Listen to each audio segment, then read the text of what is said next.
पापा बहुत बुरे पापा, आप क्यों छोड़ के पापा आप बहुत बुरे हो। पापा मुझे क्यों छोड़ के चले गई। ये मासूम सी छोटी बच्ची, ये प्यारी सी बच्ची से रोते बिलखते हुए अपने पापा की अंतिम विदाई दे रही है। हमारे हवलदार नीलम सिंह साहब की बेटी है, जो कि 9 पैरा से थे, स्पेशल फोर्सेस से।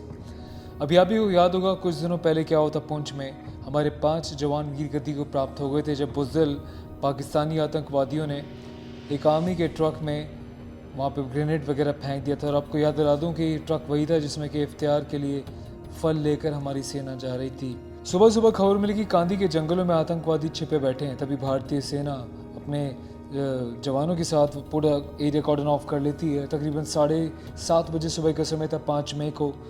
जब ये गोलीबारी स्टार्ट हुई, सर्चिंग ऑपरेशन स्टार्ट हुआ, तभी धुआंधार बम्बारमेंट के बीच हमारे 5 जवान भी गति को प्राप्त हो गए।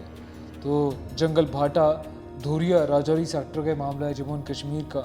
हम प्रार्थना करते हैं प्रभु से कि हमारे इन 5 जवानों की आत्मा को प्रभु शांति दे, इनके परिवार को इस दुख से लड़ने की शक्ति दे, जिसमें हवलदार नीलम सिंह साहब, नायक अरविंद कुमार साहब, लांस नायक RS रावत साहब, पैराट्रूपर प्रमोद नेगी साहब और पैराट्रूपर S छेत्री साहब इस आतंकी हमले में जो है अपने सर्वोच्च प्राणों का उन्होंने बलिदान दिया, जिस पर देश गर्व करता है। एक अन्य ऑपरेशन के दौरान अपने एविएशन टेक्नीशियन जो हैं अनिल साहब भी वीरगति को प्राप्त हो गए हैं। हम प्रार्थना करते हैं प्रभु इनकी आत्मा को भी शांति प्रदान करें। दूसरी ओर भारतीय सेना ने पूरे सम्मान के साथ इनको श्रद्धांजलि दी, अंतिम विदाई दी, इनके पैतृक स्थान तक इन 5 जवानों के पार्थिव शरीर को पहुंचाया।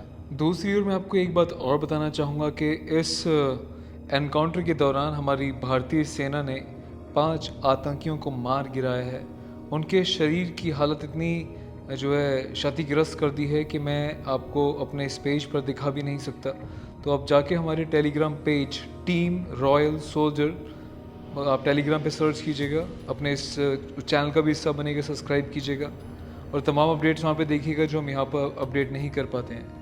तो आप देखिए किस तरीके से हमारी भारतीय सेना ने उनके प्रकच्चे उड़ा दिए, पूरे कपड़े तक उनके फाड़ दिए गोलियाँ मार मार के। तो ये आतंकवादी जिस तरीके से अमन और शांति को ख़राब करना चाहते हैं हमारे देश में, जम्मू एंड कश्मीर में, G20 के चलते हुए ये सोच रहे हैं कि हम एक दहशत मचा दें, इंटरनेशनल लेवल पे दिखा दें कि भारत की सिक्योरिटी एंड सेफ्टी को हम किस तरीके से ब्रेक कर सकते हैं। पर ये भूल जाते हैं कि गलत जगह पे गलत ज़मीन पे पैर रख रहे हैं, जहाँ के शूरवीर अपने धरती की 1 इंच ज़मीन को किसी को हत्याने नहीं देंगे और ना ही ऐसे आतंकवादियों के मंसूबे को कायम होने देंगे। तो भारत माता के से शूरवीरों पे हमें दिल से बहुत गर्व है और हमें पूरा सम्मान है कि अपनी मातृभूमि की रक्षा के लिए हमारे जवान वीर गति को प्राप्त होने में क्षण नहीं लगाते। मुझे एक बात का दुख हमेशा से रहता है कि हमारे देश का जो मीडिया है कभी भी जवानों के इतने बड़े हादसों को नहीं दिखाता। न जाने क्या है इसका कारण, क्यों पॉलिटिकल चीज़ों के ज़्यादा पीछे पड़ा रहता है। इन मामलों को तो सर्वप्रथम दिखाना चाहिए, जनता को बताना चाहिए कि बॉर्डर पे किस तरीके से हमारे जवान अपने प्राणों की आहुति दे के आपको सुरक्षित करे बैठे हैं। दूसरी ओर एक मेरा ट्रक चलता देखा जहाँ पे हमारे आर्मी के जवान इस ट्रक को बुझा रहे हैं, पर वहाँ से निकलने वाली भीड़ मूक दर्शकों की तरह वहाँ पे खड़ी हुई तमाशा देख रही है।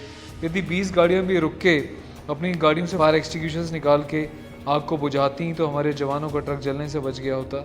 पर ऐसी इंसानियत तो हमारे हिंदुस्तानियों में है ही नहीं, अधिकतरों में। मैं बार बार एक ही बात कहता हूँ कि जय हिंद वंदे मातरम, भारत माता की जय बोलने से सिर्फ देशभक्ति नहीं आती, दिल से तन मन धन से देश के लिए, जवानों के लिए खड़े रहना तत्पर हर एक जिम्मेदार नागरिक का अधिकार है। आपके कहते हैं कमेंट करके बताइएगा ज़रूर, पेज का हिस्सा बनिएगा, फॉलो कीजिएगा। Thank you so much. जय हिंद।